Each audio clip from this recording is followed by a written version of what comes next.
You ask Tiger to solve. This deals with linear equations with one unknown. The final result is t equals -14/3. Let's solve it step by step. Simplify the expression. Expand the parentheses. Simplify the arithmetic. Expand the parentheses.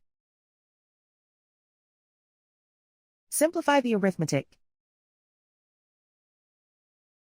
Group all constants on the right side of the equation.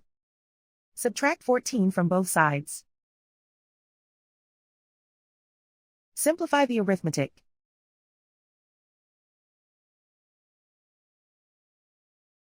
Isolate the t. Divide both sides by 3. Simplify the fraction. And so the final result is t equals -14/3.